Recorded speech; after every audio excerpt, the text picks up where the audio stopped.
तो देख हमारा जो अगला चैप्टर है बाइनोमियल थ्योरम, ये बहुत ही स्कोरिंग टॉपिक है और बहुत इजी क्वेश्चंस आते हैं यार इससे, मतलब रिपीटेड वैरायटी के स्टैंडर्ड सवाल होते हैं, वही तुम्हें बार बार करने होते हैं। तो देख हमने बचपन में क्या पढ़ा होता है, एक्स प्लस वाई का स्क्वायर अगर मैं पूछूं तो वो सब कर लेंगे, वो ऐसा ऐसा दिखता है, इनके साथ कुछ कोएफिशिएंट्स भी मल्टीप्लाइड होते हैं। पर पहले मैं क्या कर रहा हूँ, वेरिएबल्स को एनालाइज कर रहा हूँ। तो यहाँ देख एक्स की पावर को देख, यहाँ कितनी है 2, यहाँ है 1 और यहाँ कितनी है 0, मतलब एक्स की पावर क्या होती जा रही है, डिक्रीज। और दूसरी तरफ अगर मैं वाई की पावर्स को देखूं तो स्टार्टिंग में कितनी है वाई की पावर, यहाँ 0 है, यहाँ 1 है और यहाँ कितनी है 2, मतलब वाई की पावर क्या होती जा रही है, इंक्रीज, और एक्स की पावर क्या होती जा रही है, डिक्रीज। ठीक है, दूसरी चीज ये कि अगर मैं यहाँ एक्स और वाई की पावर्स का सम देखूं, कितना है 2, यहाँ कितना है 2 और यहाँ कितना है एक्स और वाई की पावर का सम, यहाँ भी 2, मतलब ये हमेशा किसके बराबर है, इसके बराबर। और यहाँ कुछ क्या रहे होंगे, कोएफिशिएंट रहे होंगे, तो वो कोएफिशिएंट कैसे आएंगे, ये वाला होता है 1, ये वाला होता है 2 और ये वाला होता है तेरा 1। तो ये वैल्यू जो आती है ये कैसे आती है तेरी, 2C0 लिखा हुआ है, ये क्या लिखा हुआ है तेरा 2C1 लिखा हुआ है, और ये क्या लिखा हुआ है तेरा 2C2 लिखा हुआ है। तो अब इसी पैटर्न को हम यहाँ ऑब्जर्व करने का ट्राई करते हैं। तो अगर मेरे से x प्लस वाई की पावर 10 का एक्सपेंशन पूछेगा तो वो मैं इसका यूज करके लिखूंगा। तो अब देख यहाँ क्या रहेंगे, कुछ कॉन्स्टेंट्स होंगे, वो इस तरह से एनसीआर से तुम लिख सकते हो। ठीक है, बाइनोमियल कोफिशिएंट जिसको तुम बोलते हो। फिर दूसरी चीज x की पावर देख, पहले n है फिर n-1 है, मतलब x की पावर क्या होती जा रही है, डिक्रीज, और y की पावर क्या होती जा रही है, इंक्रीज। सम देख यहाँ n है, यहाँ कितना है n है, यहाँ भी कितना है n है और यहाँ भी कितना है n है। ठीक है, और एक काम की बात और कि यहाँ इसके एक्सपेंशन में देख, ध्यान से देखना, x पे क्या लिखा हुआ है, इन दोनों टर्म्स का डिफरेंस। x पे क्या लिखा हुआ है, इन दोनों टर्म्स का डिफरेंस, इन दोनों टर्म्स का डिफरेंस। और y पे क्या लिखा है, जो नीचे वाला आया है वही तो ऊपर लिखा है, देख y पे हमेशा वही लिखा है। ठीक है, तो समझ गया होगा बात बढ़िया से। तो इसके एक्सपेंशन में टोटल कितने नंबर ऑफ टर्म्स होती हैं, n+1, और x और y पे जो सम आता है पावर्स का वो कितना आता है, n आता है। फिर दूसरी चीज ये इसको तुम रेदर बाइनोमियल कोफिशिएंट लिख लो, क्या कि binomial coefficient of the terms equidistant from the beginning and end are equal. इसको समझने का ट्राई करते हैं। क्या बोला गया है कि इसके एक्सपेंशन में ये क्या है तुम्हारी पहली टर्म, ये क्या है तुम्हारी लास्ट टर्म, तो इनके बाइनोमियल कोफिशिएंट बराबर रहे होंगे। मैं फिर से बता रहा हूँ, कौन से coefficient, binomial coefficient. Particular case में ऐसा हो सकता है कि कोफिशिएंट बराबर हो, बट जनरल स्टेटमेंट क्या है कि बाइनोमियल कोफिशिएंट क्या रहे होंगे, बराबर रहे होंगे। तो यहाँ देखे एनसीएन किसके बराबर है, NC0 के, साफ साफ दिख रहा है क्या कि एनसीआर किसके बराबर होता है तेरा, NCn-r के, ये तो बच्चा बच्चा जानता है। ठीक है, सेकंड टर्म और यहाँ से सेकंड लास्ट टर्म क्या आया होगा, NCn-1, तो उसका कोफिशिएंट भी क्या आया होगा, बराबर आया होगा, तो वही सब इधर लिखा हुआ है। फिर अगर मैं इसको कॉम्पैक्ट फॉर्म में लिखने का ट्राई करूँ तो मैं इसको ऐसे लिख सकता हूँ, नहीं बताओ, एक्स पे क्या आ रहा है तेरा, एक्स पे इन दोनों का डिफरेंस आ रहा है, और वाई पे क्या आ रहा है तेरा, ये वाला टर्म आ रहा है। फिर आधे से ज्यादा चैप्टर में तो तुम जनरल टर्म ही लिख रहे होगे यार। तो जनरल टर्म कैसे लिखते हैं, ऐसे लिखते हैं, ये क्या है तुम्हारा जनरल टर्म पे अगर तुम समेशन निकालोगे तभी तो तुम्हें इसका पूरा एक्सपेंशन मिलेगा। तो ये क्या है तुम्हारा जनरल टर्म है। बट एक चीज अगर तुम ध्यान से नोटिस करो, क्या कि ये वाला क्या था तुम्हारा पहला टर्म था, मतलब पहले टर्म में इधर 0 आ रहा है, तो जो दूसरा टर्म है उसमें इधर 1 आ रहा है, और तीसरे टर्म में इधर 2 आ रहा है। मतलब अगर इधर r आया है तो ये कौन सा टर्म होगा, ये r+1 टर्म होगा। तो कॉमन मिस्टेक क्या होती है कि लोगों को अगर दिख जाता है लेट से 20C10 है तो वो ये समझते हैं कि ये 10 टर्म है। नहीं, ये कौन सा टर्म है तुम्हारा, अगर 20C10 लिखा है तो ये तुम्हारा 11 टर्म है, क्योंकि जो 20C0 रहा होगा वो तुम्हारा क्या रहा होगा, फर्स्ट टर्म रहा होगा। समझ गए होंगे बात बढ़िया से। अब इस पे स्टैंडर्ड वेराइटी के सवाल आते हैं कि टर्म इंडिपेंडेंट ऑफ एक्स तुम मुझे बता दो, नंबर ऑफ इंटीग्रल टर्म्स तुम मुझे बता दो। ये बहुत रिपीटेड क्वेश्चंस होते हैं यार इस टॉपिक में। पहले क्या लिखोगे, जनरल टर्म, तो जनरल टर्म लिखना तो सबको आता होगा, क्या होगा 1016 CR 5 to the power half है, ऊपर कितना जाएगा इन दोनों का डिफरेंस, तो वो कितना होगा 1016 माइनस 8, और 7 टू द पावर है 1/8, टू दी होल पावर कितना जाएगा 8। अब ये बोल रहा है इंटीग्रल टर्म्स तुम्हें बनानी है, तो ये तो हमेशा इंटीजर होता है, तो तुम्हें मेक श्योर क्या करना है कि इसकी पावर क्या रही हो, जो भी नंबर है उसकी पावर इंटीजर रही हो। पावर फ्रैक्शन हो गई तो वो इंटीजर नहीं रहेगा ना, तो पावर को तुम्हें क्या बनाना है, इंटीजर। तो इसको मैं थोड़ा अगर सिंप्लीफाई कर लूँ तो ये क्या लिखा हुआ है, 5 की पावर 508 माइनस r/2, कुछ नहीं किया, अलग अलग डिवाइड कर दिया, 7 टू द पावर r/8, यही लिखा है। अब पहले अगर इस टर्म को तुम एनालाइज करोगे तो यहाँ से पता चल रहा है कि r should be multiple of 8, कि r क्या है 8 का मल्टीपल। यहाँ से तुम्हें पता चल रहा है कि r 2 का मल्टीपल होना चाहिए, तो अगर 8 का मल्टीपल है तो 2 का मल्टीपल तो रहा ही होगा। समझ गए होंगे बात को, मतलब r क्या होना चाहिए, 8 का मल्टीपल। तो पॉसिबल वैल्यूज ऑफ r क्या रही होगी, 0 रहा होगा, फिर 8 रहा होगा, कहाँ तक जाएगा r, मैक्सिमम r की वैल्यू कहाँ से कहाँ तक जा सकती है, 0 से लेकर 1016। अब देख लो कहाँ तक मैक्सिमम जा पाएगा, तो इस वाली टर्म को अगर मैं 8 से डिवाइड करूँ तो r की वैल्यू यहाँ तक जाएगी। अब देख लो ये कितनी टर्म्स लिखी हुई हैं, तो सिंपल सी बात है, ये 1 इंटू 8 लिखा हुआ है तो 1 से लेकर 127, और ये 0+1, तो कितनी टर्म्स हो गई 128। मतलब r की कितनी पॉसिबल वैल्यूज हैं 128, तो जितनी r की पॉसिबल वैल्यूज उतनी ही क्या नंबर ऑफ इंटीग्रल टर्म्स, तो आंसर कितना आ गया 128 आ गया। इस टाइप के क्वेश्चंस में तुम्हें ट्रिक पता है तो तुम इस क्वेश्चन को बिना पेन उठाए हवा में कर सकते हो। क्या बोल रहा है कि इंटीग्रल टर्म्स निकालनी है इसके एक्सपेंशन में, तो तुम क्या करोगे कि ये जो पावर में नीचे वाला टर्म है 2 और 8, सबसे पहले इनका एलसीएम लोगे। तो 2 और 8 का एलसीएम कितना? 8। ठीक है, फिर क्या करोगे, ग्रेटेस्ट इंटीजर ऑफ ये ऊपर वाला टर्म जो कि एक्सपेंशन का पावर होता है 1016 डिवाइड बाई एलसीएम। अब यहाँ कैच इतना सा है, या तो तुम्हें +1 करना होता है या नहीं करना होता, तो वो समझो कि +1 कब करेंगे। तो यहाँ एलसीएम में क्योंकि 2 और 8 में 2 कॉमन आ रहा है या नहीं? हाँ सर, बिल्कुल आ रहा है। तो क्योंकि 2 कॉमन आ रहा है, अगर कुछ भी कॉमन आ रहा है तो तुम +1 करते हो, और अगर कुछ भी कॉमन नहीं आता है, जैसे मैं एक एग्जांपल लेके तुम्हें समझा देता हूँ कि अगर 4 और 5 का एलसीएम होता है यहाँ, तो एलसीएम 20 आता। अब क्योंकि कुछ भी कॉमन नहीं आ रहा है, तो यहाँ जो आंसर आया होगा वो ये आया होगा। यहाँ तुम्हें +1 नहीं करना है, ठीक है? तो यही तुम्हारा क्या होगा? आंसर होगा। तो बस इसको सॉल्व कर लेना, तो ये 128 आ जाता है। तो x+1 में ये वाला फॉर्मूला लगाऊँ तो बनेगा क्या? x+1 में अगर मैंने ये वाला फॉर्मूला लगाया तो x की पावर 1/3 प्लस 1 इंटू कितना बनेगा? x की पावर 2/3 माइनस ऑफ x की पावर 1/3 प्लस 1 अपॉन यही चीज़ लिखी हुई है, तो इससे वाला टर्म कैंसिल हो जाएगा। तो ये वाला जो टर्म है ये क्या बना?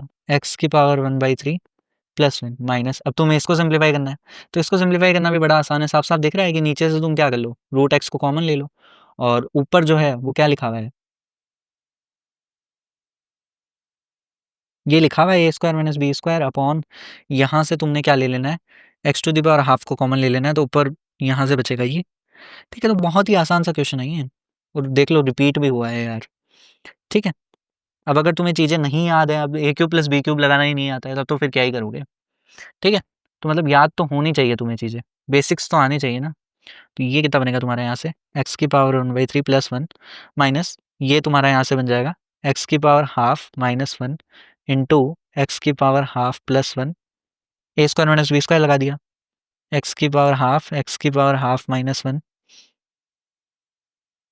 ठीक है, तो देख लो ये वाले टर्म से ये वाला टर्म कैंसिल हो गया, और एक्स की power half plus 1 upon x की पावर हाफ बचा, इसको अलग अलग डिवाइड कर दो, तो ये हो गया तुम्हारा एक्स की पावर 1/3 प्लस 1 माइनस एक्स की power half plus 1 upon x की पावर हाफ। तो जैसे ही अलग अलग डिवाइड करोगे ये बचेगा तुम्हारा माइनस का 1 माइनस 1 अपॉन एक्स की पावर हाफ होल पावर 10। तो ये देख लो ये वाला टर्म से ये वाला टर्म कैंसिल हो गया। तो ये जो तुम्हारा इतना घटिया सा एक्सप्रेशन एक बार दिख रहा था वो किस में ट्रांसफॉर्म हो चुका है, ये हो चुका है तुम्हारा एक्स की पावर 1/3 माइनस 1 अपॉन एक्स की power half to the power 10, इसमें ट्रांसफॉर्म हो चुका है। ठीक है, अब तो इसको तुम सोए सोए भी कर दोगे, जनरल टर्म लिखो इसकी। तो जनरल टर्म कैसे लिख पाओगे, तो 10 CR इंटू एक्स की पावर 1/3, इस पे आता है इन दोनों का डिफरेंस, तो ये हो जाएगा 10 minus are into minus 1/x की पावर हाफ, इसकी पावर कितनी, इसकी power R. Term independent of x का मतलब क्या है, ये समझो ना कि टर्म जो है तुम्हारी वो एक्स पे डिपेंड ही नहीं कर रही है, तो एक्स की टर्म नहीं होनी चाहिए, तो एक्स की पावर क्या होनी चाहिए, 0। तो एक्स की पावर को 0 बना दो, तो यहाँ से हो गया 10 माइनस R/3, कॉन्स्टेंट टर्म है बेसिकली 10 माइनस R/3, और यहाँ से कितना बन जाएगा तुम्हारा, ये बनेगा एक्स की पावर में माइनस R/2। ठीक है, जो जो भी बनेगा देख लेना, उसको 0 के इक्वल कर देना, आर की वैल्यू निकालना, आराम से तुम्हारा क्या आ जाएगा, आंसर आ जाएगा। तो अब हम पढ़ेंगे properties of the binomial coefficient के बारे में। ये तुम्हें बढ़िया से पता होनी चाहिए, ये क्या करेंगे तुम्हारी कैलकुलेशंस को बहुत फास्ट बना देंगी। ठीक है, तो देख एनसीआर जो होता है वो सबको पता होता है, ऐसा होता है, इसमें कोई नई बात नहीं है। फिर 10C3 जो है, अगर तुम्हें इसको कैलकुलेट करना है तो क्या करते हो कि नीचे तो इसका फैक्टोरियल लिखते हो और इसको 3 बार डिक्रीज करके लिखते हो ऐसे, ये भी पता होता है सबको कि फास्टली कैसे कैलकुलेट करते हैं। फिर ये बहुत ही बेसिक सी प्रॉपर्टी है क्या, कि NCR equal to NCN minus R. इसका मतलब क्या है कि तुम्हारे पास एन चीजें थी, तुमने उनमें से आर चीजों को सेलेक्ट किया, या फिर तुम इसको ऐसे भी तो कह सकते हो कि मैं आर को सेलेक्ट करने की बजाय एन माइनस आर को क्या कर दूं, रिजेक्ट कर दूं। देखो इसको यहां से समझो, क्या था कि 10 में से मैंने 7 चीजों को सेलेक्ट किया, या फिर मैंने 3 चीजों को रिजेक्ट कर दिया, तो वही तो हुआ। अगर 3 को रिजेक्ट कर दिया तो मतलब कितनों को सेलेक्ट किया, 7 को, तो इवेंचुअली 7 चीजें तुम्हारी क्या हो गई, सेलेक्ट हो गई। तो ये बहुत ही बेसिक प्रॉपर्टी है। फिर अगली प्रॉपर्टी क्या बोलती है कि एनसीआर प्लस एनसीआर माइनस 1 जो होता है ये होता है। इसको कैसे याद रखोगे कि ऊपर जो है एन की वैल्यू सेम है, तो तुम एक वैल्यू बढ़ा दोगे, और जो नीचे बड़ा वाला टर्म होगा वो क्या आ जाएगा, इधर आ जाएगा आउटपुट में आर की जगह। ठीक है, ये एग्जांपल से समझते हैं। क्या बोल रहा है कि 10C3 प्लस 10C4 अगर लिखा हुआ है, तो देखो यहाँ ये वैल्यू क्या है, बराबर है, और यहाँ एक का डिफरेंस है, तो ऊपर वाली टर्म में एक ऐड हो जाएगा और जो नीचे जो बड़ा होगा वो आ जाएगा, तो इसका आउटपुट क्या रहा होगा, ये रहा होगा। फिर अगली जो प्रॉपर्टी है ये बहुत ही इंपॉर्टेंट प्रॉपर्टी है, इससे रिपीटेडली सवाल आते रहे हैं। तो देख क्या है, ऊपर और नीचे एन की वैल्यू सेम है, और आर में कितने का डिफरेंस है, 1 का डिफरेंस है, तो होगा क्या, इन दोनों का डिफरेंस होगा वो ऊपर आएगा +1 और डिनोमिनेटर में क्या आ जाएगा, आर आ जाएगा। देखिए एग्जांपल से समझते हैं, क्या दे रखा है कि tan c3/tan c2 लिखा हुआ है, तो देख यहाँ tan की वैल्यू क्या है, सेम है, और यहाँ कितने का डिफरेंस है, 1 का, तो तुम क्या करोगे, इन दोनों का डिफरेंस +1 अपॉन डिनोमिनेटर में ये टर्म आ जाएगा। तो यही यहाँ लिखा है, तो ये वैल्यू कितनी आई होगी, 8/3 आई होगी। बढ़िया से पता होनी चाहिए। फिर ये तो बहुत ही बेसिक प्रॉपर्टी है, क्या बोलता है कि देख अगर ऐसा है तो क्या होगा, या तो x और y बराबर होंगे, साफ साफ दिख रहा है, और नहीं है तो तू उसको क्या लिख सकता है, ऐसा लिख सकता है, तो यहाँ से x बराबर n-y, तो वहां से ये आ जाता है। फिर ये जो है ये कैलकुलेशन को तुम्हारी बहुत फास्ट बना देगा। तो देखो ये क्या बोलता है कि एनसीआर अगर लिखा हुआ है ना, तो तुम उसका ऐसा लिख सकते हो, कैसा कि एन और आर को बाहर निकाल दो, तो n/r, और दोनों में से एक एक कम करके लिख दो, ऐसा लिख सकते हो उसको। तो अगर tan c3 लिखा हुआ है, तो मैंने क्या किया, tan और 3 को बाहर निकाल दिया और दोनों में से एक एक कम करके लिख दिया, तो कितना बना, ये बन गया। इसका यूज केस देख लेते हैं कि अगर लेट्स से ऐसा था, तुम्हें इसका समीशन फाइंड करके लाना था, तो मैंने क्या किया, मैंने इसको ऐसा लिख दिया। क्यों, उसको लिखने का फायदा क्या हुआ, तो वो सोचो, यहाँ आर से आर कैंसिल हो गया, समेशन आर पे था, आर क्या कर रहा था, वेरिएबल, आर वेरिएबल था, और तुमने वेरिएबल को क्या कर दिया, कैंसिल कर दिया। सोच के देखो, अब यहाँ एन क्या होगा तुम्हारा, समेशन से बाहर आ जाएगा, तो जो समेशन लगेगा वो इस पे लगेगा, और इसका जो समेशन होता है वो बहुत आसान होता है, वो हम आगे देखेंगे। ठीक है, एडवांस 2013 में आया था, बिल्कुल खत्म क्वेश्चन है, प्रॉपर्टी पे बेस्ड है डायरेक्ट, बस तुम्हें प्रॉपर्टी अच्छे से पता होनी चाहिए। ठीक है, तो देख लो क्या बोल रहा है कि 3 कंसेक्यूटिव टर्म्स हैं इस एक्सप्रेशन की, उनका रेशियो दे रखा है, फिर तुमसे एन के वैल्यू पूछ रहा है। ठीक है, तो मैंने मान लिया कि जो 3 कंसेक्यूटिव टर्म्स रही होंगी वो ये रही होंगी, TR+1, TR+2 एंड TR+3। ठीक है, अब ये तो तुम लिख ही सकते हो, तो TR+1 मतलब जनरल टर्म, तो जनरल टर्म नहीं लिख पाओगी क्या, n+5 CR x to the power what, r, इस ये लिखोगे तो ये वाला कितना बनेगा, n+5 CR+1 x to the power r+1, and what this term will be n+5 CR+2 x to the power r+2। यहाँ तक तो कोई दिक्कत नहीं होनी चाहिए। फिर वो बोल रहा है कि ये इन तीनों के जो कोइफिशिएंट का रेशियो है, मतलब इस टर्म वाला, ये वाला टर्म और ये वाला टर्म, इन तीनों का जो रेशियो है वो दे रखा है तुमको कितना, 5:10:14।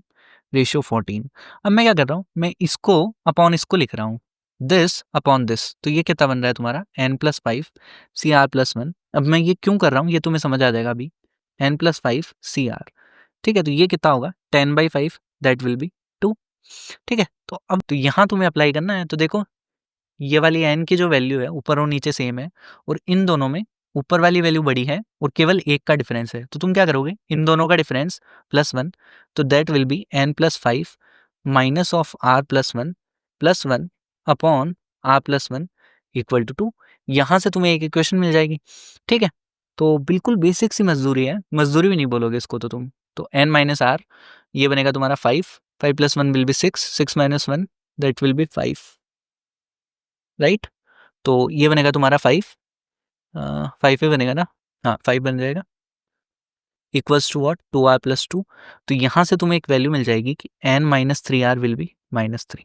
ये हो गई तुम्हारी पहली इक्वेशन। सिमिलरली तुम्हें इस प्रॉपर्टी का दोबारा एप्लीकेशन लगाना है कि इन दोनों का जो रेशियो होगा वो होगा 14/10। तो वापस वही प्रॉपर्टी है, देखो ये वैल्यू सेम है, ये वैल्यू बड़ी है, कितनी बड़ी है, 1 से बड़ी है, तो तुम क्या करोगे, इन दोनों का डिफरेंस +1 अपॉन ये वाला टर्म। ठीक है, तो ये कितना, n+5 minus of r+2 +1 upon r+2, this will be 7/5। तो यहाँ से बस तुम्हें सॉल्व करना है, तो वही वापस से एक इक्वेशन मिल जाएगी तुम्हें यहाँ से। तो देखो बना लेते हैं। ठीक है, ये हो गई तुम्हारी दूसरी इक्वेशन। अब मैंने क्या किया, इन दोनों इक्वेशन से तुम्हें n की वैल्यू चाहिए थी, तो इसको 4 से मल्टीप्लाई कर दिया, तो ये बन जाएगा तुम्हारा 4n माइनस का 12r equals to what, minus का 12। ठीक है, अब तो तुम सोच कर सकते हो इसको, ये प्लस हो गया, ये प्लस ये माइनस, तो यहाँ से n की वैल्यू डायरेक्ट कितनी आ गई, 6। खत्म क्वेश्चन, n की वैल्यू निकालनी थी। तो कुछ भी नहीं था यार इस क्वेश्चन में, तो मतलब बिल्कुल हलवा क्वेश्चन है, फ्री के नंबर हैं, वो भी एडवांस में। ठीक है, तो अगर तुम मेंस की भी तैयारी कर रहे हो, तो अब देखो यार, डेफिनेट इंटीग्रेशन जो चैप्टर था उसमें भी इन्होंने ऐसा किया था कि एडवांस 2015 का क्वेश्चन एग्जैक्टली रिपीट हुआ था 2025 में। तो जो प्रीवियस ईयर वाले एडवांस के जो थोड़े से इजी क्वेश्चंस है, वो भी तुम्हें क्या करने हैं फॉर मेंस। ये दोनों क्वेश्चन बिल्कुल एग्जैक्ट सिमिलर हैं, जो अपन ने पहले वाला क्वेश्चन किया था एडवांस वाला, उससे तो ये दोनों क्वेश्चन तुम खुद करोगे, बिल्कुल सिमिलर क्वेश्चन है, कुछ भी डिफरेंस नहीं है इन दोनों में। इस वैरायटी पे है ना रिपीटेडली सवाल आते हैं, कुछ नहीं पूछता, तुमसे पूछ लेता है कि मेरे को कोई पर्टिकुलर टर्म बता दो एंड से, तो तुम क्या करोगे, उस एक्सप्रेशन को फ्लिप करके लिख दोगे और फिर स्टार्ट से वही टर्म बता दोगे। ये अप्रोच बहुत अच्छी है, या तो ये याद रखो या फिर फॉर्मूला याद रख सकते हो क्या, कि के टर्म फ्रॉम एंड अगर वो पूछ रहा है तो वो ये रहा होगा n माइनस के plus 2th term from the beginning. Let's say example देख लेते हैं। तो के की वैल्यू कितनी थी 4 और n की वैल्यू थी 10, मतलब उसने x प्लस वाई की पावर 10 में तुमसे पूछा 4 टर्म फ्रॉम एंड बता दो। तो अगर तुम फॉर्मूला लगाते हो तो 4 टर्म फ्रॉम एंड पूछा था, तो तुम क्या करोगे, n माइनस के प्लस 2th टर्म, मतलब ये कितना आ गया तुम्हारा 8th आ गया। तो तुम्हें कुछ नहीं करना, तुम्हें 8th टर्म निकाल देनी है, फॉर्मूला लगाओ आंसर पाओ। या तो ये कर सकते हो, या फिर क्या कर सकते हो कि x प्लस वाई की पावर कितना था 4, तो मैंने क्या कर दिया, इसको लिख दिया y plus x to the power 4। अब इसके एक्सपेंशन में तुमने 4 टर्म लिख दी, तो ये आई होगी। अब तू ध्यान से अगर इनको देखे तो ये दोनों तो क्या लिखी हुई है, सेम ही लिखी हुई है। ठीक है, तो कोई भी अप्रोच जो बेटर लगता है वो कर ले। अब देख मिडल टर्म वाला कंसेप्ट देखेंगे, तो इसमें एक ट्रिक भी होती है, वो बाद में देखेंगे, पहले ऑब्जर्व कर लेते हैं। एन अगर तेरा इवन है, मतलब एन की वैल्यू लेट्स से मैंने 4 ले ली, तो कितने number of terms, n plus 1, क्योंकि मैं बता चुका हूँ यहाँ n प्लस 1 टर्म्स होती है इसके एक्सपेंशन में। तो 4 लिया था तो 5 टर्म्स आई होंगी, तो ये वाला टर्म क्या रहा होगा तेरा मिडल टर्म, मतलब एक ही मिडल टर्म आया होगा अगर तेरा n इवन है तो। और अगर तेरा n ऑड है, लेट्स से मैं 3 ले लेता हूँ, तो कितनी नंबर ऑफ टर्म्स, 4 टर्म्स रही होंगी। साफ साफ दिख रहा है ये दोनों क्या रही होंगी, तेरी मिडल टर्म रही होगी। तो जब तेरा n ऑड होगा तो दो दो मिडल टर्म आएगी। तो जो ट्रिक की बात मैं कर रहा था उसमें तुम क्या करोगे, इवन और जाए भाड़ में, तुम सबसे पहले n प्लस 1/2 निकालोगे, n प्लस 2/2 निकालोगे, n प्लस 3/2 निकालोगे। अब इनमें से जो भी टर्म तुम्हारा क्या बन रहा होगा, इंटीजर बन रहा होगा, वो टर्म क्या रहा होगा तुम्हारा, मिडिल टर्म रहा होगा। तो एग्जांपल के लिए अगर मैंने n की वैल्यू 5 ले ली, तो इधर से आया होगा 5 प्लस 1/2, इधर से आया होगा 5 प्लस 2/2, इधर से आया होगा 5 प्लस 3/2। अब देख लो कौन सा इंटीजर है, तो ये इंटीजर नहीं है, तो ये दोनों टर्म क्या रही होंगी, मिडिल टर्म रही होंगी। तो ये क्या लिखा हुआ है तेरा t3 लिखा हुआ है, और ये तेरा क्या लिखा हुआ है t4 लिखा हुआ है। खत्म हो गया यार। यहाँ पैटर्न ऑब्जर्व करने का ट्राई कर। तो जब तूने इसको लिखा और पैटर्न ऑब्जर्व किया, तो तुझे पता चला कि पहले बाइनोमियल कोएफिशिएंट की वैल्यू इंक्रीज होती है, फिर डिक्रीज होती है। ऐसा ऐसा कुछ होता है। अब इन दोनों की बाइनोमियल कोएफिशिएंट की वैल्यू क्या थी, सेम थी तेरी, और ये दोनों क्या है, तेरी मिडिल टर्म्स है। मतलब बाइनोमियल कोएफिशिएंट की मैक्सिमम वैल्यू कब आती है, मिडिल टर्म का को जो बाइनोमियल कोएफिशिएंट होता है वो मैक्सिमम होता है। ठीक है, ये बढ़िया से पता होना चाहिए तुम्हें। इसके इधर 3 टर्म्स, इधर 3 टर्म्स, तो ये क्या है, तुम्हारी मिडिल टर्म है। तो हमारा जो अगला टाइटल है ना, वो है न्यूमेरिकली ग्रेटेस्ट टर्म। इसका मतलब क्या है कि इसके एक्सपेंशन में जो सबसे बड़ी टर्म आई होगी तो मुझे वो फाइंड करके ला दो। तो अब इसके एक्सपेंशन में तो हो सकता है कुछ टर्म्स नेगेटिव भी आई हो, तो हमें क्या करना है, उन पे मॉड लगा देना है। न्यूमेरिकली का मतलब क्या है, मॉड्यूलस वैल्यू को ऑब्जर्व कर रहे हूँ। ठीक है, तो हम क्या करेंगे, हर में सबसे पहले इस एक्सप्रेशन की वैल्यू निकालेंगे। हमारा एम क्या है, आर फाइंड करना। अगर हमें आर पता चल गया कि जो टर्म सबसे बड़ी रही होगी उसका आर अगर पता चल गया, तो वो टर्म बड़ी आसानी से निकाल देंगे। तो इस एक्सप्रेशन की वैल्यू निकाली। अब हो सकता है या तो ये इंटीजर आई हो या ये इंटीजर नहीं आई हो। तो अगर ये इंटीजर आई है तो समझने के लिए मैं ले लेता हूँ, लेट्स से 4 आ गई है, तो आर की वैल्यू यहाँ से यहाँ तक लाई करती है, पता होना चाहिए बढ़िया से। तो मतलब आर की वैल्यू कहाँ से कहाँ तक, 3 से 4 तक। अब यहाँ क्योंकि दोनों इनइक्वालिटी क्या है तुम्हारी, इंक्लूडेड है, इक्वालिटी इंक्लूडेड है, तो आर की 2 वैल्यूज हो सकती है ना यहाँ। मतलब जब तेरे एक्सप्रेशन की वैल्यू क्या आई होगी, इंटीजर आई होगी, तो आर की वैल्यू कितनी मिली होगी तेरे को, 2 वैल्यूज मिली होंगी आर की। यहाँ आर 3 भी हो सकता है, 4 भी हो सकता है। तो अगर 2 आर आ रहे हैं तो उनके करस्पॉन्डिंग 2 टर्म्स भी तो आ जाएंगी। ठीक है, सिंपल सी बात है। अब अगर ये इंटीजर नहीं है, लेट्स से मैंने ले लिया 4.2 है, तो आर की वैल्यू कहाँ से कहाँ तक, यहाँ से यहाँ तक रही होंगी। अब इसमें तो केवल आर कितना हो सकता है तुम्हारा, 4 हो सकता है, और कुछ तो हो नहीं सकता। सबको पता होता है आर केवल इंटीजर होता है। तो यहाँ क्या होगा, केवल एक न्यूमेरिकली ग्रेटेस्ट टर्म आया होगा। मीन्स 2022 का बहुत ही प्यारा सवाल क्या बोल रहा है कि जो 9 टर्म है इसके एक्सपेंशन में वो ग्रेटेस्ट है। तो तुम्हें n की वैल्यू फाइंड करके लानी है, n नॉट बेसिकली। अगर n नॉट एक बार आ गया तो k तो बड़ी आसानी से आ जाएगा, ये निकालना है। तो देख सबसे पहले हम क्या करेंगे, जब भी ग्रेटेस्ट टर्म की बात आती है तो मैंने क्या बताया था, इस एक्सप्रेशन की वैल्यू निकालना, n plus 1 upon 1 plus mod of, यहाँ कितना बनेगा 3/6x बताया था। तो इसकी वैल्यू जैसे ही तुम निकालोगे ये बनेगा n plus 1 upon 1 plus 3, x की वैल्यू जैसे ही 3/2 पुट कर दोगे क्या बनेगा, ये 9 बन जाएगा नीचे। तो ये बनेगा 1/3, तो ये बन जाएगा तेरा ऊपर 3, ये बन जाएगा। ठीक है, इसको तो सिंप्लीफाई कर लेना बड़ी आसानी से। अब तेरे को बताया कि उसने क्या बोला है कि जो 9th टर्म है वो ग्रेटेस्ट है। तो जैसे उसने बोला 9 टर्म ग्रेटेस्ट है, तो यहाँ से तुझे साफ साफ समझना चाहिए कि आर की वैल्यू 8 रही होगी। समझ रहा है, यहाँ ये गलती मत करना कि आर की वैल्यू को 9 ले लूँ ना, हम जानते हैं बाइनोमियल में ऐसा होता है। तो अगर आर की वैल्यू 8 लेनी है तो देख आर की वैल्यू कहाँ से कहाँ तक के बीच में आई होगी, दिस एक्सप्रेशन, ये जो इधर हमने कैलकुलेट किया, -1 से लेके यहाँ तक ये आया होगा। अब बेसिक से मजदूरी है, इसको तेरे को बढ़िया से सॉल्व करना है। जैसे ही तू उसको सॉल्व करेगा तेरे को n की वैल्यू मिल जाएगी। तो यहाँ से तेरे पास n की 2 वैल्यूज आ जाएगी, 10 और 11। अब उसने बोला है n की तेरे को सबसे छोटी वैल्यू चाहिए, वो क्या है n नॉट, मतलब n नॉट की वैल्यू क्या है तेरी 10। एक बार n नॉट आ गया तो फिर तो तुम सवाल बना ले जाओगे। आगे क्या बोल रहा है कि k जो है वो क्या है, x की पावर 6 का कोएफिशिएंट अपॉन x की पावर 3 का कोएफिशिएंट, किस में, इस एक्सपेंशन में। कौन सा एक्सपेंशन, 3 प्लस 2x था क्या, 3 प्लस 6x की पावर n में। पावर कितनी है इधर, 3 प्लस 6x की पावर दे रखी है, तूने अभी निकाली 10। तो यहाँ से तू कोफिशिएंट निकालना है किसी भी टर्म का, तो जनरल टर्म लिख ले, बड़ा आसान है।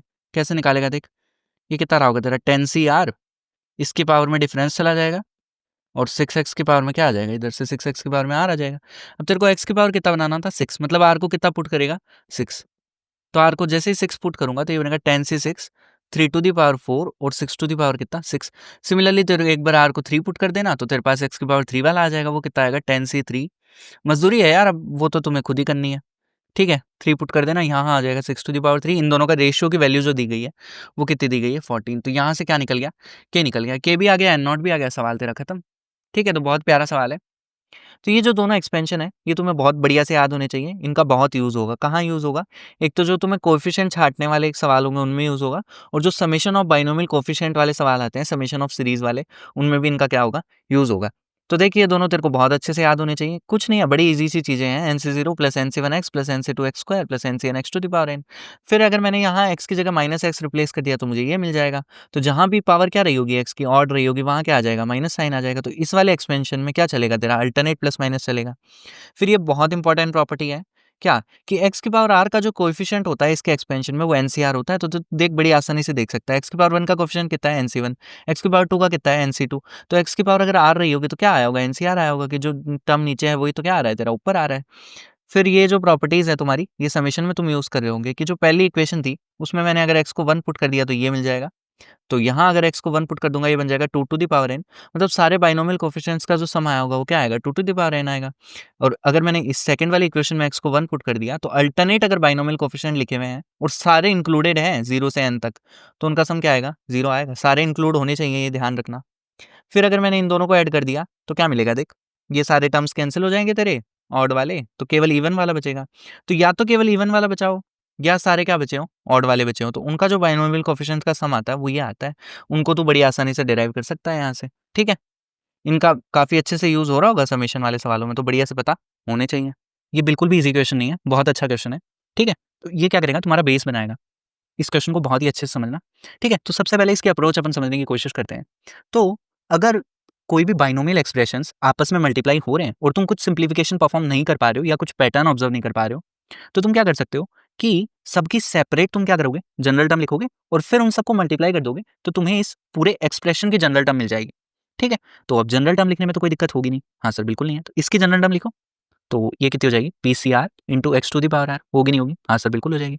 फिर इसकी जनरल टर्म लिखो, तो इसकी जनरल टर्म क्या होगी, QCS minus 1 to the power S into x to the power S, ठीक है। अब कोई महानुभव ऐसा तो नहीं है जिसको ये डाउट हो रहा है कि हाँ आर लिया यहाँ एस लिया, ऑब्वियसली डिफरेंट लोगे ना तुम, जनरल टर्म लिख रहे हो दो अलग अलग एक्सप्रेशन की, तो सेम लिखोगे तो कंफ्यूज हो जाओगे, ठीक है। तो अब देख लो, अब क्योंकि कोएफिशिएंट की बात हो रही है तो कोएफिशिएंट को सेपरेट कर लो, तो PCR QCS minus 1 to the power S into x की पावर कितनी, आर प्लस एस, ठीक है। अब उसने बात की है तुमसे दो चीज़ों की, एक तो उसने बोला है कि कोएफिशिएंट ऑफ एक्स निकालो, तो एक्स कब बनेगा, जब आर प्लस एस कितना होगा, 1 होगा। तो अब ये सोचो कि ये 1 कब होगा, तो आर मेरा 1 हो, एस मेरा 0 हो, या फिर मेरा आर 0 हो और एस मेरा 1 हो। इन दोनों के अलावा कोई पॉसिबिलिटी है, इन दोनों के अलावा तो कोई पॉसिबिलिटी नहीं है ना, ठीक है। तो एक कोएफिशिएंट मेरे को यहाँ से मिल जाएगा, एक मेरे को यहाँ से मिल जाएगा, दोनों को अगर मैं ऐड कर दूंगा तो मेरे को कोएफिशिएंट ऑफ एक्स मिल जाएगा। तो चलो करते हैं। तो सबसे पहले आर को 1 और एस को 0 सब्सटीट्यूट करना है इस एक्सप्रेशन में, ठीक है। तो करते हैं, तो ये हो जाएगा तुम्हारा PC1 into QC0 minus 1 to the power 0 लिखने की जरूरत नहीं है, प्लस आर को 0, तो ये हो जाएगा PC0 QC1 minus 1 to the power 1। ये उसने दिया है कि x का कोएफिशिएंट 4 है, ये गिवन है क्वेश्चन में, ठीक है। तो अब इसको सॉल्व कर लो, तो ये कितना बनेगा तुम्हारा, P बन जाएगा, ये 1 होगा, प्लस ये 1 होगा, ये Q होगा और ये -1। तो यहाँ से तुम्हें मिलेगा P minus Q equal to 4। तो ये हो गई तुम्हारी पहली इक्वेशन, ठीक है। दूसरा उसने बोला है कि एक्स स्क्वायर का कोएफिशिएंट निकालो, तो एक्स स्क्वायर का जो कोएफिशिएंट रहा होगा वो कब रहा होगा, जब आर प्लस एस यहाँ क्या बना होगा, 2 बना होगा, तभी तो आया होगा एक्स स्क्वायर, ठीक है। तो आर प्लस एस 2 कब कब बन सकता है ये सोचो, तो आर को अगर मैं 2 ले लूँ, एस को 0 ले लूँ, या फिर मैं आर को 1 ले लूँ, एस को 1 ले लूँ, या फिर क्या करूँ, आर को 0 ले लूँ और एस को 2 ले लूँ। इन तीनों केसेस के अलावा तो नहीं बनेगा, ठीक है। यही 3 पॉसिबिलिटी हैं। तो इसके करस्पॉन्डिंग एक कोएफिशिएंट, इसके करस्पॉन्डिंग एक कोएफिशिएंट, इसके करस्पॉन्डिंग एक कोएफिशिएंट, और फिर तीनों का क्या कर देंगे, ऐड कर देंगे। तो वैल्यू पुट करो उसी एक्सप्रेशन में, ये था एक्सप्रेशन तुम्हारा। तो सबसे पहले जब आर को तुमने 2 पुट किया तो ये बनेगा तुम्हारा PC2 इंटू QC0, ठीक है। -1 लिखने की जरूरत नहीं है। इधर बनेगा PC1 इंटू QC1 -1 प्लस कुछ नहीं कर रहा, बस वैल्यू सब्सटीट्यूट कर रहा हूँ इस एक्सप्रेशन में। तो ये कितना बनेगा तुम्हारा PC0 QC2 और यहाँ से -1 का स्क्वायर। ये उसने दिया है कि -5 है। अब इसको तुम्हें सॉल्व करना है। अब तो मजदूरी है। तो देखो PC2 कितना बनेगा तुम्हारा, PC2 को अगर मैं ये लिख दूं कल को तो कोई दिक्कत नहीं होगी ना। P इंटू P -1/2 इंटू 1 है ये QC0। PC1 कितना तुम्हारा P, QC1 कितना Q और ये माइनस है तो माइनस का Q लिख दूं और प्लस PC0 1 QC2 को अगर मैं कल ये लिख दूं तो कोई दिक्कत तो नहीं होगी, Q माइनस ये। ठीक है। अब तुम्हें पता है, क्या पता है कि P minus Q equal to 4 है, तो यहाँ से P की वैल्यू निकालो और उस एक्सप्रेशन में सब्सटीट्यूट कर दो। तो यहाँ तुम्हें P की जगह 4 प्लस Q रखना है। तो चलो रखते हैं, plus Q into Q minus 1 divide by 2 equals to -5। अब ये पूरा एक्सप्रेशन Q में है, मजदूरी है। मजदूरी जब तुम करोगे बढ़िया से गर्व से मजदूरी करो तो यहाँ से तुम्हें Q की वैल्यू मिल जाएगी कितनी 11। तो Q 11 आ गया तो P कितना था Q प्लस 4। तो यहाँ से P तुम्हारा आ गया 15। तो P और Q दोनों आ गए तो क्वेश्चन सॉल्व हो गया। तो कंसेप्चुअली इस क्वेश्चन में क्या था वो समझो तुम, कि अगर बाइनोमियल को एक्सप्रेशंस क्या हो रहे हैं, मल्टीप्लाई हो रहे हैं और तुम और कुछ सिंप्लीफिकेशन नहीं परफॉर्म कर पा रहे हो तो सबकी सेपरेटली जनरल टर्म लिखो और उनको क्या कर दो, मल्टीप्लाई कर दो। तो तुम्हें पूरे एक्सप्रेशन की क्या मिल जाएगी, जनरल टर्म मिल जाएगी।